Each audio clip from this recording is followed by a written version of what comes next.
Yes, that's how we get started. Hello, YouTube, and welcome back. And I know, welcome back. If you've never been to the channel, welcome. In today's live stream, what we're going to be talking about is toolboxes. This was suggested by my brother-in-law, which actually is a great subject. We're going to start just kind of just talking about it or discussing it. But the more I got into it, the more that we actually realized, or I actually realized, this is a really great subject. So the subject is, if you're just getting started now, if you're not a mechanic, you're not, anybody in this field, but you bought a new car and you want some tools for your garage, what would you get? What would be the tool that you would get for a new, somebody that's not a mechanic, but I need something in my garage because I want to do some kind of maintenance on my car, even if somebody just starting out. But what's the modern toolbox? What today would we consider a must-have in your toolbox? So I encourage you to leave me some comments of what you think. If we're still on live, Shop Mom will read the comments and we'll add to the list. Maybe we'll get some surprises of what you think a modern toolbox is. Why is it a great subject? The reason it's a great subject is because back in the day, you had a screwdriver and you used it for a lot of different things. You adjusted your points. If you don't know what points are, don't worry. We can have, we can discuss what points are. But back in the day, we had points for ignition. You had to set them with the screwdriver. Back in the day, we had a carburetor. It had some screws that you adjusted the air-fuel mixture with. Everything in a car, a hose clamp, was a screwdriver. So back in the day, you would not have a toolbox without a screwdriver. Modern, fast forward to today, I use a screwdriver mainly on a late model car to pop a plastic cover off. You got a cover that goes over the rear tail lights in the trunk. To pop that cover off to change the light bulb. To get to the OBD2 sensor, sometimes you got to get to a panel. So I'm using a screwdriver to access a panel, but there's really nothing on a late model car a screwdriver really does, because everything is now more modern. So fast car, slow cooking, she would adjusting the carburetor this morning. So a screwdriver will be done. But fast forward to today, what do you need a screwdriver for in a modern car? So that's what we're going to be talking about today. I better just go ahead and get to it. What is a modern toolbox? What should it have in it? And here's the deal. I most definitely agree. Everybody should at least start off with a starter tool set. You know us, we love our Capri tools. It doesn't have to be Capri tools. This isn't a commercial. And it wasn't suggested by any of the people of the stuff on the table that I'm going to be talking about at all. But no buts at all. Look at this nice set that has everything you need. 3/8 1/4 inch. It's got the things that you need that pretty much this will take care of just about anything you got to do. A nice set of tools like this. If you're working on your lawnmower, you don't live in California and you have a lawnmower, it may have a spark plug in it. You might need this. So something like this is basically you're done. This will take care of everything. It may be overkill if you never plan to use any of these because there's not a lot of things that you're going to need to change spark plugs. Maybe. But a lot of vehicles nowadays, spark plug will go for 100,000 miles and you can't even see the spark plug. So you have to pull the engine cover off. But most definitely I do agree that an old school set of toolbox like this would work. But let's get into what I believe. Like I got really excited when I started hearing about this because what does a modern toolbox should have? What does a modern toolbox should have? Forget this brand. It doesn't matter about the brand because I'm not selling anything, but you're going to want a scanner. Yep, that's why I thought it was a great. Here's a dongle. It's called a dongle. It's an OBD2. They're very inexpensive. You put it onto your OBD2 port. You use your phone. And you have a way. A scanner is really a modern must these days. At the very least, this is going to give you your codes, your OBD2 codes, so to tell you what's wrong, and then you can go look that up. But even more than just a regular scanner, this type. Here's a type, and I'm going to be doing a video on this particular type and scanners. But I'm going to do that on my YouTube channel, and I'm going to test out some different scanners that we can actually, give you some insight of. You don't need to spend that high dollar amount. There's a good scanner. Haven't tried it yet. I'll let you know. But I did a lot of research. Something like this, they've come down a long way. You need more than just a code reader nowadays. An example, BMW, got a BMW, changing the battery. Did you know that you have to relearn the battery? You have to reprogram the battery control module? A fast car, she knows. She works on late model cars. Late model cars nowadays, it senses the battery voltage. When the battery starts getting a little old, because everything works on electronics, the alternator starts putting out more amperage to keep everything perfect. Because on late model cars, everything is going on voltage. They send voltage, the computer sends voltage to a sensor. And let's say it's 12 volts, goes to the sensor. If it comes back with 5 volts, if it's an O2, that voltage is going to tell the computer if it's rich or lean. If it's coolant temperature, the same way. So it sends a voltage to a sensor. When it gets back, it knows now if it's hot, if it's cold. So can you imagine if the voltage was not correct? I'm not even sending that sensor 12 volts. I could be getting a signal to saying I'm real lean, the O2 sensor. So I start dumping a lot more fuel in it. Well, it could be very easily just that I'm not giving the O2 sensor the right voltage. Everything on late model cars is voltage. I mean, voltage, milliamps. So BMW in this example, when you change out a battery, you must relearn that battery. You must re-register that battery for the car. So now you not only need something like this will work, but a little dongle really ain't going to help you. Because, hold on. I have a special announcement. We have also our first live studio audience. I don't know if I can say the name or... Well, actually, Wade has already asked if we're going to see Terry on camera, and I explained that Terry has a non-compete that precludes him from appearing on camera. Wade's response was, sounds a lot like me. And so to that is, he is my little brother. So Terry Narcy came all the way from Germany to be in a live studio audience, first live studio audience I've ever had. Thank you, Terry. I usually wait till Terry's, remember what I always say. Terry, he's the one that bought us our glasses. I wait till Terry's in the room. Terry just came into the actual room and went, and I totally forgot. First time I've ever forgot to open a beer. So I'm going to take a moment. Y'all get you a water, talk amongst yourselves. Wade says it must be a family gene thing. Oh, yeah. That was great, Terry. Thank you. I'm going to take 2 because I took so long to get my first one. He actually had in the chat mentioned that you look a little thirsty, but you were engaged and not really reading what was I see that now, Terry. You look a little thirsty, and I wanted to. One of the things that I'm trying to to up my game is don't wait till the room gets full. Start talking to you who might come up and watch this live stream later. So I went right into it so that but I'm not ignoring the room because that's our thing is the room. So once again, I think I'm better now. I'm calmed down. I'm gonna slow down now. I don't know what we're talking about. Who cares, right? All right, we're going back to what should you have in your toolbox.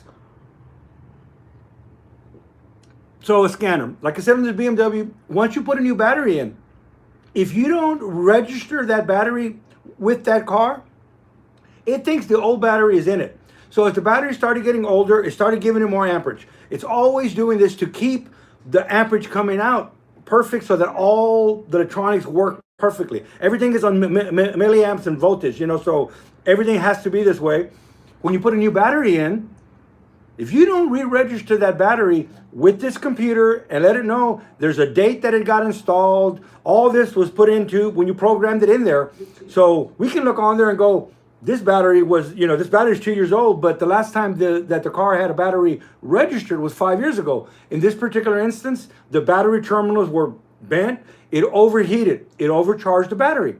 So you register the battery, that it's a brand new battery in, so that now it can start giving it the regular amperage to keep that battery charged. So it's kind of neat on late model cars. If you don't do this, your door locks could not work. It could just really burn up your ECU. It could really be really bad. So you must re-register your battery.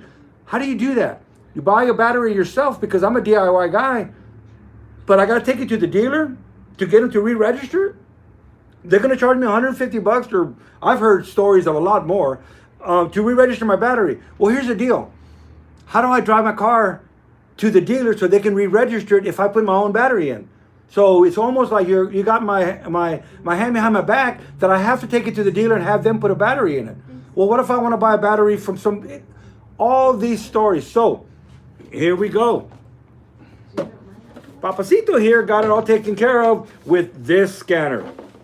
This is, so I'm upping my game, and that's why I thought this was a great, so this is awesome. I can turn it on. It's more than just a scanner. This will re-register the battery. I can download software on here for any car I want. I think the downloads are from $60 to $80. This here, I'm going to tell you right now, eBay, I went to go search. I do my research to find out what I want, and then I go to eBay to get it. But that's just you. Spend more money somewhere else. That's up to you. But also what I love is the buy it now or, best offer. So instead of paying $245, which is a great deal, I offered $190, got it, free shipping. It was here in 3 or 4 days. So at the time, because we just got a BMW, I'm learning this when Terry says, what should we have in our toolbox? A scanner. You're going to need it nowadays. What I would have paid the dealer to register my battery, I paid this, and this will do anything. So I'm going to download the Acura software on it for Shop Mom's car. I'm going to download the Ford software on it for Son's car. I'm going to download, the Chevy stuff on there you can download all of those in there. I bought it specifically for BMW, but it's a programmable. So it's Bluetooth, Wi-Fi. It is really awesome. So that's the thing is nowadays you really can do anything without a scanner. Yes, it checks your OBD2 code, but it does way more than that. It tells you what's wrong with it, and you can cancel the cylinder out. It's almost like back in the day when you had a screwdriver. You can go in there and I can kill an injector. I can kill a spark plug. You can do all your diagnostics now there. And when scanners first started coming out, they were a little bit frustrating. Arrow, arrow, arrow up, arrow to put in the information. This new scanner is touchscreen. It's like an iPad. It's touchscreen. It's Bluetooth, Wi-Fi. It will tell you when you plug it in what car you're plugged into. If there's something wrong, you can go and manually put it. But you plug it right in. It tells you it's a BMW. It's 85. Here's the VIN number. Correct. I love that. So it's like I said, touchscreen. You don't know arrows and arrows and arrows. It's a touchscreen. It's like using a new modern tablet. That's the beauty of that. It's not frustrating. I'm not saying this is frustrating. This is a lot cheaper. But so toolboxes. Start off with some basic tools. A scanner, I think, is one of the you need.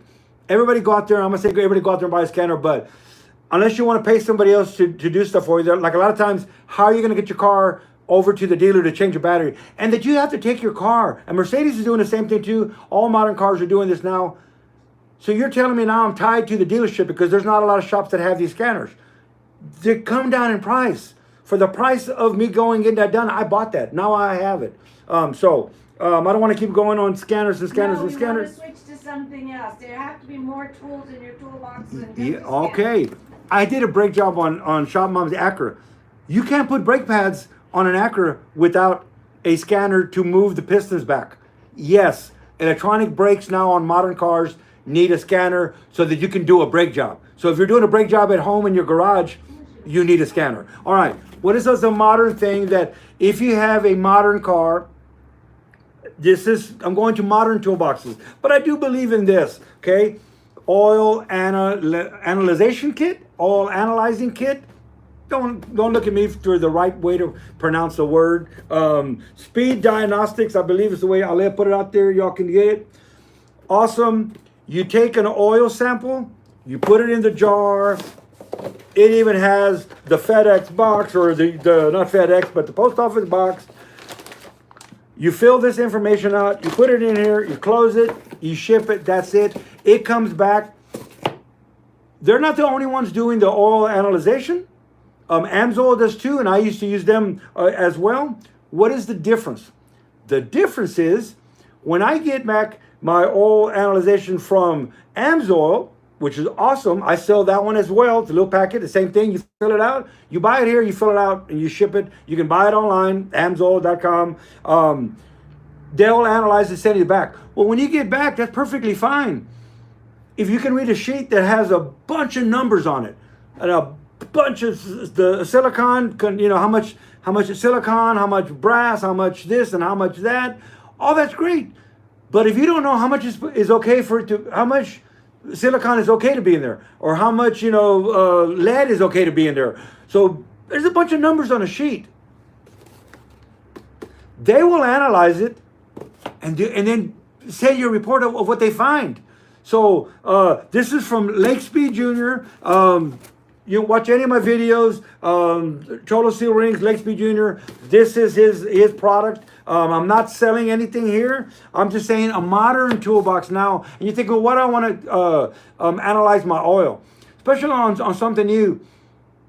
This is going to be controversial, especially with the oil companies. This 3,000 mile oil changes was okay back in the day. Back in the day, some people took a long time to get 3,000 miles. If a car had 100,000 miles on it, it was 20 years old. We live in Texas. 3 years in Texas, your car has 100,000 miles on it. When you go from San Antonio to Spring Branch, where we're at, that's a lot of miles. I'm sure if you're in California, so that 3,000 mile oil changes, man, there's some people that would need to do that once a week, once every 2 weeks. I'm not saying it's a conspiracy to get you to change the oil more. We're not going to get into any of that, but analyze your oil is actually a better way to do it. And then you'll know when it's time to do an oil change. I use Pennzoil on Shop Mom's car. I used a 25,000 mile oil. You heard it right. It's an Acura. It was a $60,000 car, brand new. And it's 25,000 miles signature series Pennzoil oil. Okay, I use a high quality Pennzoil extended life filter. And yes, I do. And you want to hear the truth? Shop Mom, do I go 25,000 miles between oil changes? No. How many oil changes have I done in your car since it was new? One. How many have I asked you to do? Multiples. I use a real oil that doesn't break down. I use a quality filter. When I did, I'm a firm believer, if your oil is perfect, get rid of the filter and put a new filter on, because you need to keep filtering the oil. Don't use a Fram filter. Don't get mad at me. Don't use a Wix. Use a Baldwin. That's all I'm going to say. Use a good quality filter. You can also use a Napa Gold. Or the Napa Gold is Wix's premium filter. The CarQuest Premium is Wix's premium filter. So there you go. I use the Pennzoil high mileage filter when I'm doing the high mileage oil. But there it be said. So if you're analyzing your oil, it's a lot cheaper to analyze your oil. If you're going past a year, analyze your oil and it comes back, you're still golden. Take the filter off, add a filter, and add 1 quart. Move on for the next year. You've paid for this. Or keep doing every 3,000 miles, and let's see what our environment is getting at. Okay, I'm gonna go through with that. So what filter should I use on the flathead? We're gonna be using a filter. Actually, flatheads don't need a filter. We're gonna be doing filtering on the side. This is a flathead. Lewis is talking about it. It's flathead forward. Flathead forward run on volume, not pressure. And I don't mind putting an external filter. And we're doing, it's not 100% filtered oil that's going to the mains.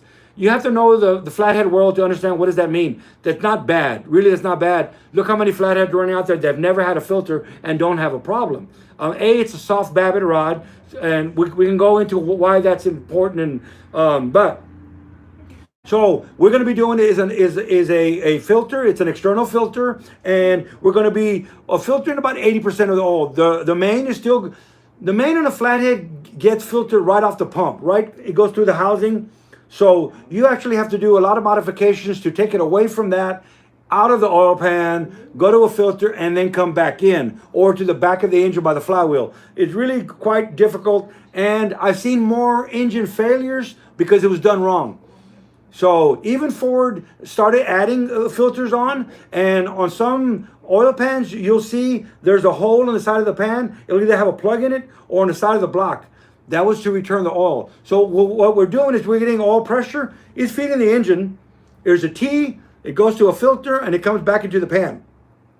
What it's doing in time is filtering all your oil, but oil is going right from the pump to the mains is not filtered. But that's okay. We're gonna, verse. If you know flatheads, you know that a lot of times the industry tries to modernize them to the point, and then we have failures we never had. So that's not an issue. People go, what do you mean an engine with no oil filter? You have to know a flathead Ford. But That being said, oil volume versus pressure is not something I have heard with a flathead. Yes, we don't. It's common. I've had a lot of people that have brought engines to me that just bought the car. And I said, so what's wrong with this engine? Why'd you pull it out? I just bought the car. It runs great, everything else. But it goes to zero at idle. If I rev it up or get going, the oil pressure comes up. But when I sit in there idle and hot, I get nothing on the gauge. And oh my God, I pulled the engine out and I got it all torn apart. Here it is here. And I go, but they don't have oil pressure at idle. Modern does when people start doing stuff to them. I'm talking about an old flathead. When Ford, when the techs were checking oil pressure, the procedure was oil pressure at 30 miles an hour. So you went down to 30 miles an hour and you checked oil pressure. You didn't check oil pressure at idle. If you wouldn't see how, like the lifters, there's a lot of places that these aren't oil pressure lifters. Oil pressure does nothing on a lifter on a flathead Ford. On any of the other engines, especially a hydraulic, the lifters collapse and we have issues. Oil pressure doesn't affect the lifter on a flathead Ford. Oil volume does. Oil lubrication does.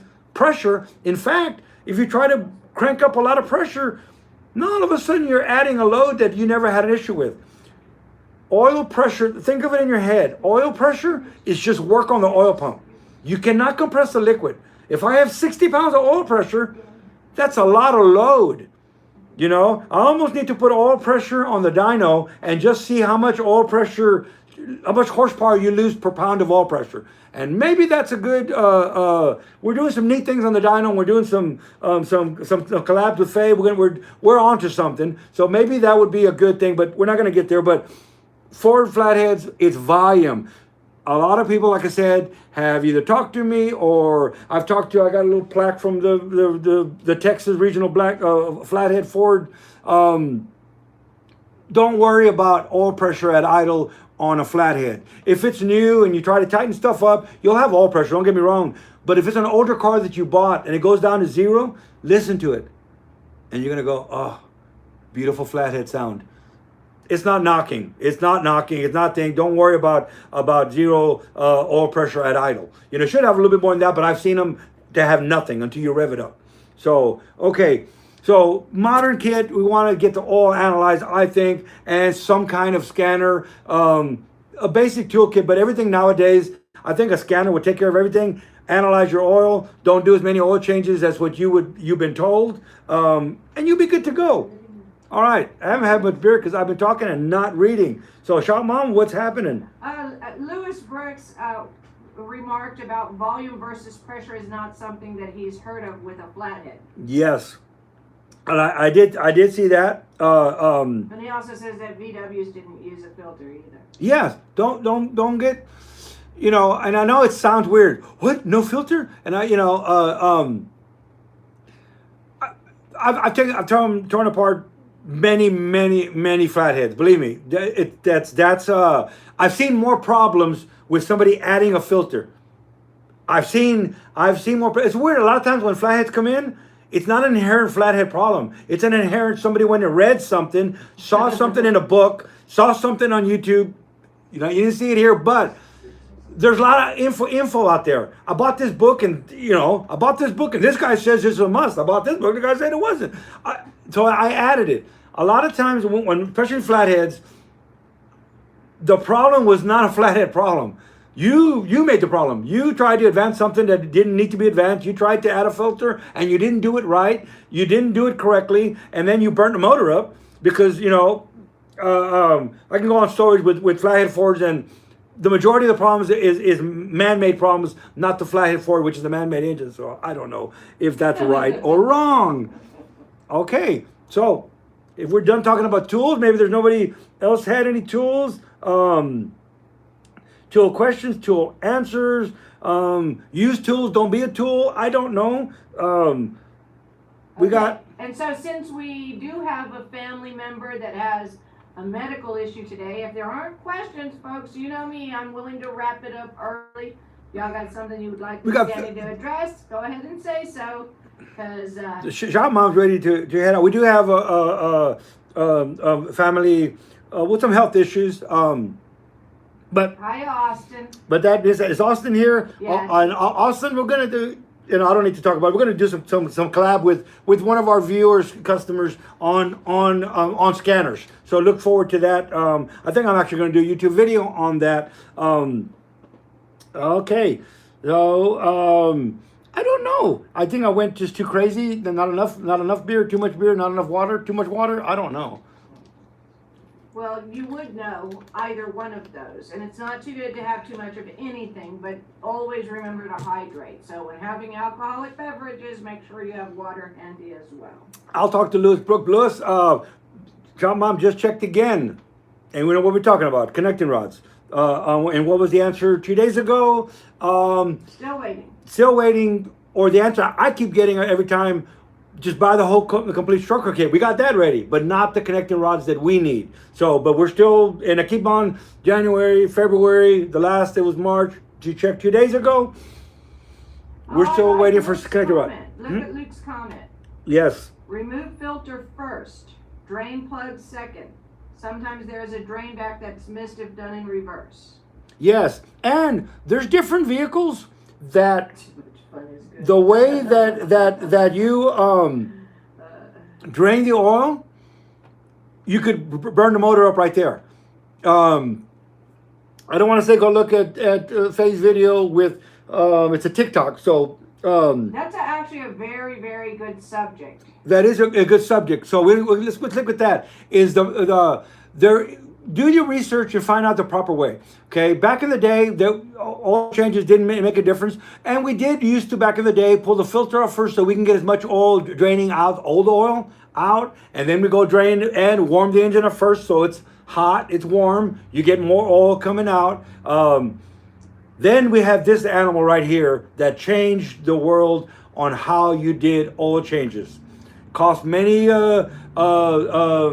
I don't want to use the name of a lube place, but of these fast lube you drive in and do, cost them a lot of money. Cost a lot of entry-level people that didn't know this, and it wasn't fair because they were doing, there's garages that have been doing oil changes forever, and then this baby comes along, and what in the heck? And then they don't want to even touch this baby. What am I talking about? It's a Buick V6. So the Buick V6 does not have the oil pump in the oil pan. Okay, so it's not submerged in oil. It's actually on the front of the timing cover. So it's up here at the front. Okay, the filter's right here on the top. And everybody, Smoky unit started by putting the oil front onto the crankshaft. Okay, then what happened is now Toyota runs the oil pump, LS Chevy, right on the front of the crankshaft. So now we don't have it riding off of the camshaft on a shaft. It goes right on the front of the crank. Makes kind of sense. What is some of the LS problems? A lot of these LS problems with the tick, tick, tick in the morning, all this stuff. Here's the deal. When the oil pump is no longer in the pan, you could lose your prime. And we want to stay in prime, right? We don't want to lose our prime. So what happens is on the Buick, you pull the filter off. You better have another filter full of oil. Unscrew that dude, and as fast as you can go, screw the new one on. If you sit there and you wait till the oil all drains out, because I want to make sure I get rid of all the dirty oil, good luck. Buy the customer an engine, because it ain't ever going to get oil pressure. It's going to start up, and it's going to be, and you think you got oil pressure, you see it, and let me just rev it a little more, I'm going to finally get, no. It's cavitating. There's air now in the pump, and it ain't picking up oil. You've now got rid of the prime. You know, it's not primed anymore, and you're just cavitating, you're cavitating. Sometimes I've seen where oil pressure will even show, but you can hear starting to knock. You can hear the rockers going, but, I see my gauge. Yeah. Anything with an oil pump that's not submerged, once you break the oil system open, you lose your prime. So what you want to make sure, this one here, like I said, the Buick was the first one. The filter screwed right in. This is Smokeys hot vapor, but it's a Buick. He has an adapter here that went on a dyno, but this is where the filter goes. So you wanted to make sure as quickly as you could that your filter was already fully primed already. You should be doing that anyway, but very rarely did I know anybody in the old school days to do it. You're supposed to fill up your oil filter. It's a sponge in there. You know how much oil a filter can hold? Almost a quart of oil. Depending if it's a long one, it'll hold a whole quart. and you're waiting for your engine to pump oil into the filter, it get absorbed and then pump. And all you're doing is pumping air into your lifters. You're pumping air into your whole system. So you should be priming the filter. The difference is old school, we let them drain. Now we want to screw that sucker on as fast as we can. So there's the problem. You don't want to lose your prime. An LS has an O-ring, a little $8 O-ring on the oil pump and the tube that goes down. In 10 years, people have come in and wanted to buy oil pumps. Let me tell you how many oil pumps for an LS I have sold in 10 years. I have other shops go, we sell, I don't know how many a week, and why do you have to educate them? You're losing money. You could be selling, mailing pumps all day long. I said, well, but it's not an oil pump issue. Why would you going to sell them? I know you came in wanting an oil pump issue, but it's an $8 O-ring. So the oil pump is in the front of the motor. The tube goes into the pan. There's an O-ring that connects the tube that goes into the pan to the oil pump. What happens is, after 70,000 miles, 8,000 miles, depending on what oil you use and how hot it gets, that oil pump, that O-ring starts to dry up. And now when you shut it off throughout the night, bloop, bloop, bloop, bloop, bloop, bloop, bloop, air goes in, bloop, bloop, bloop, oil goes out of the tube. To tell me you haven't heard this, especially if you're a mechanic on LSs. You start it up, they come in, every morning I start it up, and tick, tick, tick, tick, tick, tick, and then it goes away. I can do that again, tick, tick, tick, and then it goes away. Because it's trying to suck. If it doesn't lose all of it, there's still oil in the pump. It just starts to lose all the oil in the tube, and some of it starts to drain out. But that's because of that O-ring. Here's another problem. Let's compound this O-ring problem on an LS. GM changed the tube and the O-ring. So there must have been something there about why would they have to change it and have O-ring 1, O-ring 2, and O-ring 3. So the tube can either have a round indentation in the tube or a square indentation in the tube. Okay? There's a black O-ring, there's a blue O-ring, and there's a green O-ring, depending on what oil pickup tube you have. Well, you could buy a Felpro gasket set. It comes with just one black O-ring. I've been building engines all my life. I opened up the gasket set, I put the black O-ring on, I stuck it up on there. The wrong O-ring. Okay, even GM changed, and there's 3 different versions of these until they, get this stuff figured out. What do I tell the customer? They go, well, how do I know? Did you change your oil pump screen?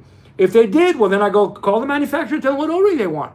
But if they go, no, I just changed the pump, easy. Get your VI numbers, call GM, give them your VI numbers, and buy your O-ring for your engine.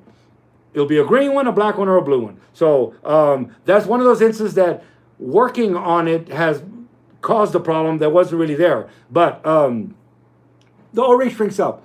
You want to know how to fix the LS problem? Y'all that have garages or may have an LS out there that are just starting to see this. I don't believe in necessarily additives. In fact, one of the questions this week was on Prolong and Smoky Unit, and if I wanted to talk about that. And maybe this is a lead way into additives. We kind of don't believe, like Smoky used to always say, if you need an additive, it's because you got shipped for oil.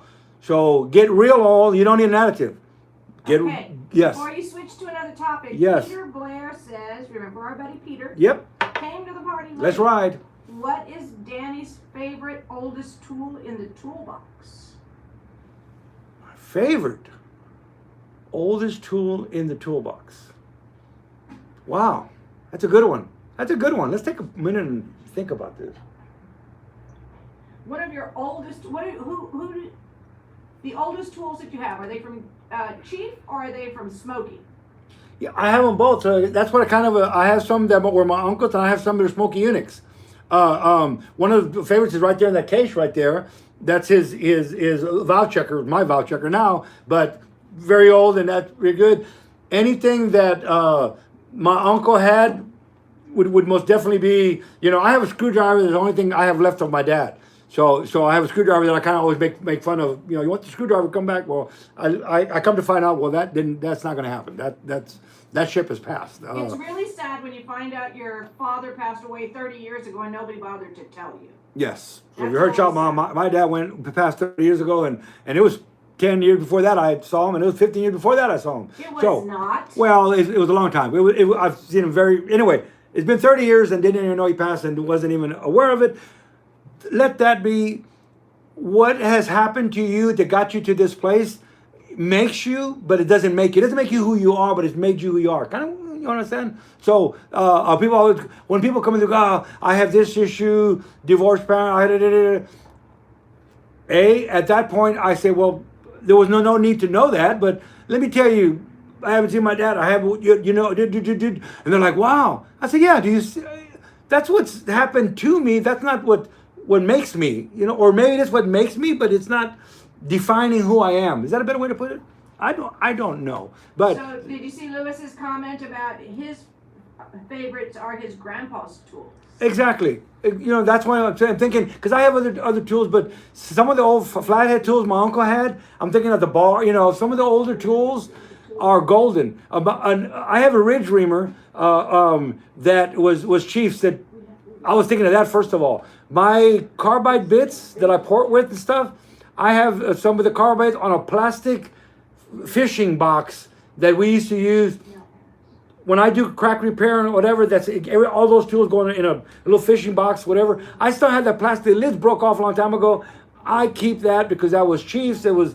I still have Chiefs carbide bits. So, I mean, anything, you know, that is sentimental, but I still use. You know, that's just. You know, nowadays everything is metric anyway, so I like an offset wrench. But I have a lot of old tools, a lot of old. I get real upset when I lose or somebody borrows. I have some old Craftsman offset wrenches, and I loaned grandson some when he was in high school. They were going to do a play, and he was in the play, you know, and he needed tools for a toolbox and stuff. So I got some of my old tools. I said, man, this is cool. He saw them. What about this one? I'm like, all right. Long story short, the play's over. We went to the play, but I didn't sit there and go, can I have my tools back? Or I think on Monday or something, I said, hey, by the way, where's my tools? And, oh, I didn't give them to you. And then somebody else took the toolbox home. So that's the gist of that. But old tools are the best. I still think, go to swap meets and garage sales and buy tools. I used to go, when I first started out, I think I mentioned it last time, I mentioned it before, I started out with Craftsman tools. And I used to go buy, I bought a whole set to start with, but I didn't buy that master set I wanted. I bought just a big set, but not that one, you know what I'm talking about, if you're old school, you all seen it in the Sears catalog, that big set. But what I would do is I would go to swap meets or garage sales and get anything Craftsman that I didn't have.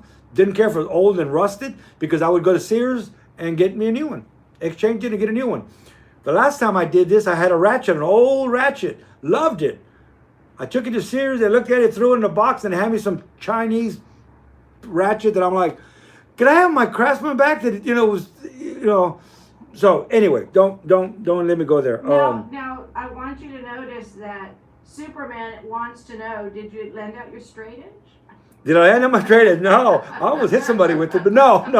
I got a good laugh out of that one. Yes. So now you can tell the ones that are you know, don't miss a live stream or don't miss many live streams. And of course, our son says that he lost a black light at the school haunted house. Same school, wasn't it? Same. I think it may be the same school. So yeah. But you know, you have the memories. Yeah. You have the memories. Yeah, you remember what you had. I always think of, maybe they needed it more than I did. And leave it at that. Leave it at that. Okay. So we're still doing good. I think we still got 21 minutes or 20 minutes. Lively. It's I've gone all crazy and gone all sideways. I love the, you know, like I said, what modern tools you have, and that's it really. What you need nowadays, get you a nice inexpensive scanner. You know, that's basically it. Because there you can go ahead and figure out stuff. Something to fix things once you've diagnosed it with your scanner. That's where this tool set comes in. Not necessarily this one, but a 3/8 set of tools. Everything is metric now. Get you, hold on, I'm going to go ahead. Go to any place that eBay Motors is having an outing in. Oh, that was cool, yeah. This is cool. Love eBay Motors, you know I do, but I'm not, when I say something, it's because I want to enhance your life, not I want to sell a product. I guarantee this is nothing, but check this out.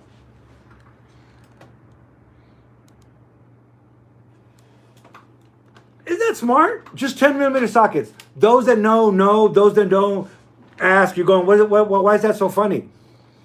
This is the socket that always goes ting, ting, ting. It's gone.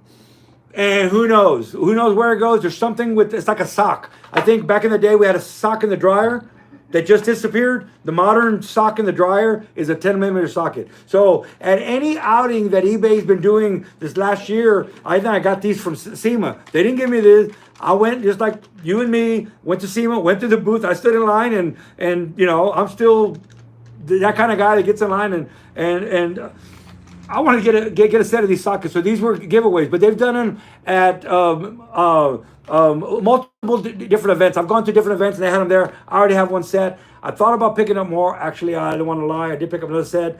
Bob, my son, has a set. I may have picked up a few sets, but that's not the point. 10mm sockets. How about this? Nice little tool. See that? What is this for? It's for opening up another beer. Is that like a beer assistant? Do I have a beer assistant? Yes, I know that. You have a beer I know assistant. that. You want a beer? Yes, but that Richard Rollins has a beer assistant. You know where they are? Yeah, he just shakes his beer and then magically one appears, right? So I don't know if I may get one thrown at me. Especially. Actually, no. Terry said he would go get it. Oh, Terry came all the way from Germany to hand me a beer. Yes. He reminded me to drink a beer. So Lewis Brooks wants to know, what is this metric thing you speak of? And Venom, of course, wants to remind us that the disappearing socks and underpants go to the underpants and socks gnomes. there we go. Peter Blair says, loaning out tools is like loaning money to family or friends. Don't expect to see it come back to you. I love my grandson is just getting involved, and we got him some tools because he went to college. So I want to make sure he had a tool set for college. And then look at this beer assistant. Thank you, Terry. Thank you very much. Look at that. And I'm not sponsoring Miller Lite. It's just that I'm a lightweight. So I gave a grandson his first set of tools, and I said, okay, there's rules that go with your tools. And he said, he didn't understand. And I said, your tools are like your woman. Do you loan out your woman? No. Same with your tools. Loan out my woman, I don't loan out my tools out. That's just the way it is. So that's, somebody's been around knows. I have a board, and sometimes a customer will come in and need something and he's going to use it one time, and I fall for it kind of a little bit, and I didn't used to, but the shop mom says at least write it on the board so we know Billy, and we don't know who Billy is, but I wrote Billy. Or which Billy it was. I like Lewis's comment, his question rather. How do you organize your tools so you can find them easily? Lewis, I can tell you, Danny's toolboxes are immaculate. Everything goes in an organized fashion, exactly where it's supposed to be so he can find it easily. One of his huge pet peeves is when somebody comes in, uses stuff, leaves it dirty, doesn't put it back. Yeah, I won't hear the end of it for about 3 days when that occurs. Don't put a tool back. I'll just say put my tools when you're done. Put them in the part solvent. And well, you know, because I don't put them back in my toolbox oily. If I pick up a tool and go to assemble a motor, and then there's crud inside the socket, and then I just put crud on this, it's just, that's what I say. So I have a thing about my Snap-on box. They slide just beautifully, and you don't I won't mention Tom's name, but just joking, but there's different everybody wants to, and they don't want to. And it's true. They don't want to, and that's the thing. I need to take this one. No one wants to do that. They just don't know any better, and they've never been around. Not everybody has the same standard of cleanliness or attention to detail. And I'm like, don't slam my box. So I didn't slam it. I said, well, that's what happens when you go like that. My boxes, they slide so easy. They go like that, and all the tools get moved about this far away from where they used to be. And I have pads in mine. I'm actually going to break down, and love what Capri Tools has these. The last couple of sets of tools that I've gotten, wrenches and stuff, they come. You can get them in a roll thing, like if you're a service guy, It comes in a canvas. You unroll it, you tie it. Back in the days, if you were in the military, you know what I'm talking about. If you're a service guy, you know what I'm talking about. But they also have the option, the same tool set in a black foam piece that they all fall into. I really love that because they're like, you're thinking of people like me who want their tools all on a line and on this black foam thing. That's like a plus to me because I put that in my toolbox. What I hate, go grab an oily toolbox and you put it back into my nice foam piece. So yes, all my tools, I keep them organized. I have a drawer for sockets. I have a drawer I have my metrics over there, my Americans over here. So yes, and also, yes, don't touch the handles of the toolbox with your grimy little hands. So I hear that one a lot too. My hands aren't grimy. So the rule I have is use my toolbox, leave my doors open. Leave them open. Yes. Leave them open. Just don't. Although I have OCD and I hate to see any open drawers, so we're always in. And they go, well, why? Because you're gonna slam them. So I'd rather you just leave them open. Okay. Grab a tool and leave them open. Now you're getting me all upset. No, I'm just joking. And so since you need a couple of minutes to get to another subject yes. before I shut you down because we've got other things to do, Pokey99 just came on and is wanting to know, have you spoken about Prolong and Smoky unit yet? Are you the one that's asking me about Prolong? Yes. I think yes. Okay. Yes. No, I've been waiting kind of. Because I do read the stuff and a lot of times I can't get to it, but I try to get into that. Let me go get right to it. I should have already. Right here is I should reach back there and grab it. There's Prolong. I have the actual bearings that Smokey tested on Prolong. Like I said, I should reach right back around. I just grab them so I can show you. I've shown them before to people.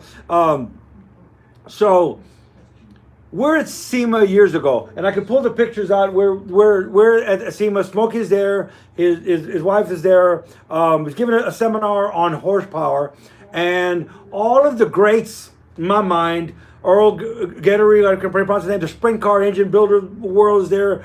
Indy car builders. All these great engine builders of every genre are on stage, and they were going to talk for half hour, 45 minutes. Each one had presented something they were going to talk about, and it was all on horsepower. So I'm there, and Smokey gets right up, and if you ever know Smokey, whatever, he just changes the whole thing. He gets in control. He takes his sheet of paper, he rips it, folds it, whatever he does with it, and he said, I had a prepared what we're going to talk about, and everybody does, but y'all didn't. This is a big hall at SEMA. It's if you ever go to SEMA, I love the educational parts. And he said, y'all didn't come here to hear us all talk about what we have prepared. What if you had the opportunity to ask any of the people on this stage, the best IndyCar builder, best sprint car builder, the best NASCAR, the best, and you could just ask whatever you want to any of us? Wouldn't that be more value? Wouldn't that be something else better than just listen to each of us tell you what we do and then we'll see you later, right? So he tells SEMA to put a mic on the floor. Put a mic on the floor. They're scrambling. Everybody's like, oh my God, you put us on the spot. It didn't matter. Smokey didn't really give a hoot about that. It was a great idea. So the first thing, he goes, all I ask is you raise your hand up, give me your name, where you're from, come up to the mic, and then ask who the question is for. I want you to ask, anything you want to ask. So the first question comes up, and it's, I'm going to exaggerate a little bit or do whatever. Billy Bob, and everyone. I'm not picking on Billy.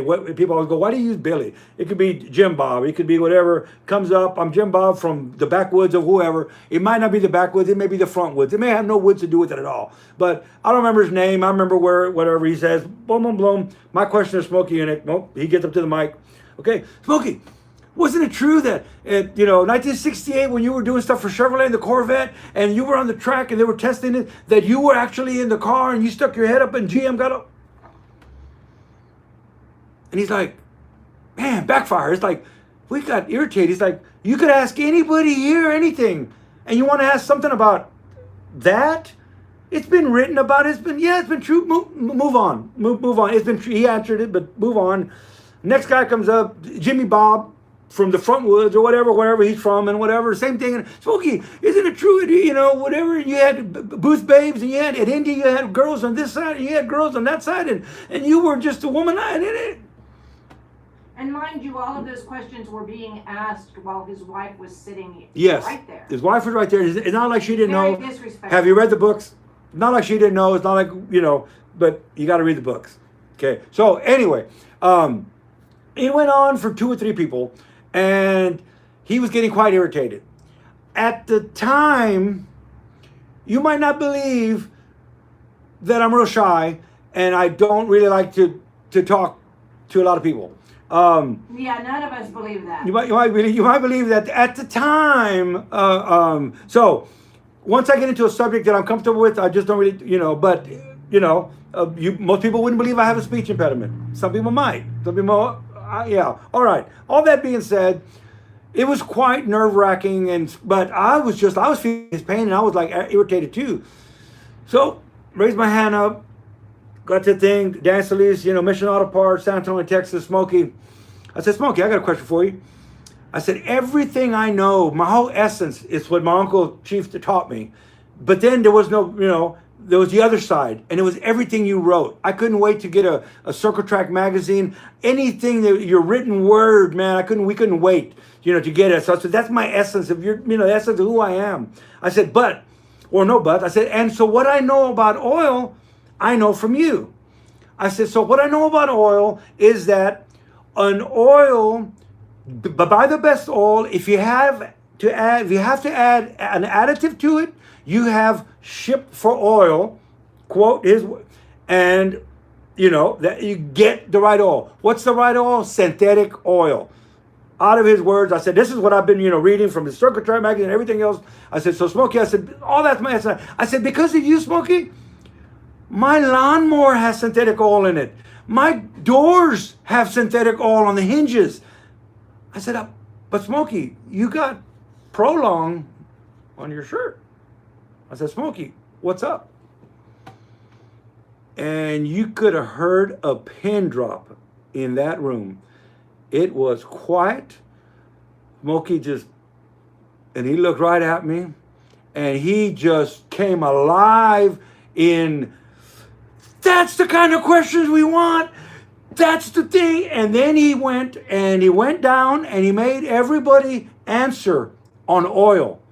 Well, the IndyCar was Pennzoil. And he made them answer before he answered. And they were like, well, and he told them, look, this young man here, he's on the right track, he's going the right way, and we're going to screw him up by telling him lies. We're going to sit here and totally screw him up when he's on the right track. Tell him the truth. You don't run Pennzoil in that race car. And boy, he said, tell him the truth. And he's like, when the race is over, the car comes in and we dump all it out and we put Pennzoil in it, and so then he goes over, and it's all marketing. Yeah, and he says, and then the next guy is well, I can't.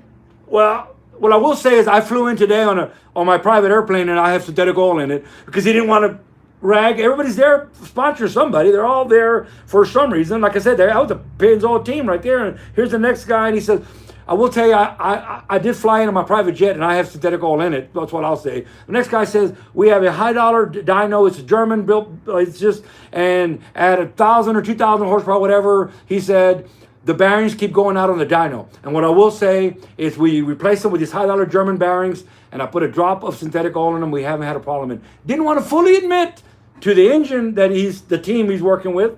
But, so he made them all fess up, and then he answers. And I am just amazed. He just said, I'm going to tell you the truth. I'm old. I sold out. He goes, it's time to take care of the family. It's time to pay bills. He goes, so that's it. I'm going to tell you the truth. You're exactly right. And it's because of what I learned from him. It's not because, I'm a genius. He's exactly right. There's no place for petroleum oil in this world anymore.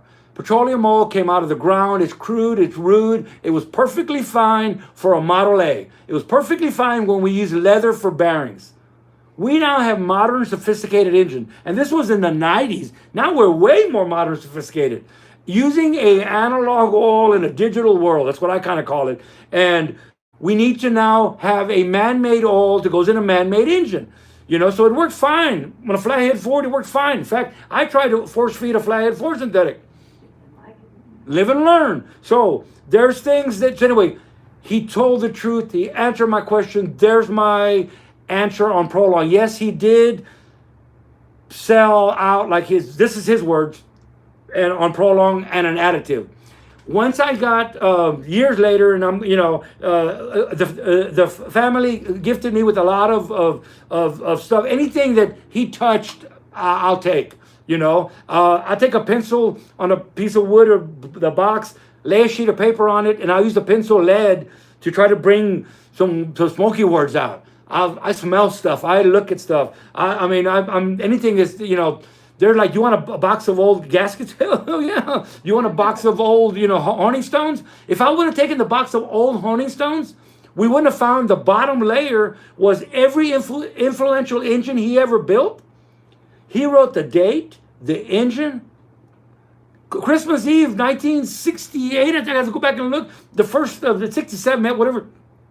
Christmas Eve, he was honing the 302 Chevy. I mean, it's Christmas Eve. So, I'm glad I did. Once I went through some stuff, I find the Prolong stuff. So, the bearings are right there. It's even on the little sheet on the front of it, the little decal, it's typewritten. Back then we had typewriters. If you want to know what a typewriter is, don't leave a comment, or maybe leave a comment and we'll do a YouTube video of, what's a typewriter? Grandpa, what's a typewriter? So, those that know. Those that don't, we can talk about it maybe on the next live stream. What's a typewriter? So anyway, that's the story on Prolong from Smokeys' words. You're hearing it from me, but Smokey was one. If you watched any of the live streams that we done with Faye on book club during the pandemic, we were doing book club.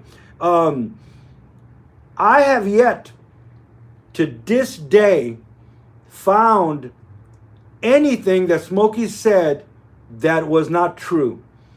And I'm putting data behind stories. If it's a story, I chalk it up, write a note, whatever, and I do some research to find out, trying to get, and a lot of stuff is stories. A lot of stuff is stories. Everybody and their mother knew Smokey Eunuch. Like Trish says, be careful. Everybody and their mother worked for Smokey at his shop. Everybody's mother drank a beer with Smokey. He didn't drink beer, you know, so he did Seagram 7. So, but like I said, be careful because everybody has stories. And some of the stories are actually intentionally misleading, but for a reason. If you were a writer and editor to a magazine, you know, a Popular Science, Public, whatever, and you went to interview Smokey and you went to go ask him, and I get this now, I get to some, no one wants to answer the same question a million times. And you ask the same question that he's already addressed. You're insulting him by coming up to the table to ask the same stupid question. So that right there will pretty much got you out. He very rarely sat down and talked because you don't have time for that. But if you asked a question that there's no way you could have gotten this question unless you read my other stuff and you go, wow, but how did you do that? That excited him because you must have, that's almost like when I worked with my uncle. It's like that excited him because, yeah, I knew, were you going to cut that valve wrong at a 30 degree, it's a 30 degree angle Oldsmobile, but are you going to cut it at 45? I never mentioned that, but I've taught you the processes. I expect you to be there for a while and then finally come, Chief, this is not right. This is not a 30. It would be like what I live for. I live for the praises of Chief. But the same with Smokey is that he would talk to you and he would explain stuff. But if you insulted him by wasting his time and asking him a question, so a particular editor from a particular magazine asked about the hot vapor engine. So Smokey, just an example. Oh, you read everything I've written about that, right? Oh, yeah. Oh, so I put the oil pump upside down underneath the intake manifold, and that created reverse vacuum, and that caused, oh, yes, I remember that. And he would take you out for a little bit to the edge of the cliff, and then just push you off. I got to go. So you would go back, because you're the technical editor for this magazine, and you would write the words that Smokey told you. Well, you're an idiot. There's no way. There's no engine that has an oil pump underneath the intake manifold. There's a starter underneath the intake manifold. Thank you, Cadillac. Thank you, Toyota. Thank you. I won't go there. But You see what I'm saying? So some of the stories were essentially he started, but that is you have to get into the essence. Read the books. Read the books. Okay, we're gonna kind of wrap up. We're gonna wrap point up. out that Sammy says he guesses that the phrase "there are no stupid questions" didn't apply to Smokey, and that's just probably the best way I've ever heard it put. But I wanted to remark on DJ. Yes. When you were talking about toolboxes, and I know you can't keep up with the chat while you're chatting at all of us, he said he has his dad's 1964 Snap-on toolbox, complete with the receipt. He paid $600. And he met Smokey at an off-road race in Barstow, California. So DJ, thanks for contributing. Actually, everybody, thank you guys for contributing. I love that. I love that. That's why anything old and vintage, and if it has a story to go with it, yours is your dad's story. You have that box. Hopefully your kids, your grandkids, somebody will keep that legacy going with that memory that you met Smokey. One day I'll pull out the pictures. I think I've done it before. We pull out the pictures of me and Shop Mom with Smokey, but that doesn't. He signed the only cigar in existence was the cigar I have. The only one we know of. Well, Trish says, and I've never found anything else. No one ever took a time to have Smokey sign a cigar. The only reason I smoked cigars was because of Smokey. Oh, that's not true. One of my first early mentors in the auto parts.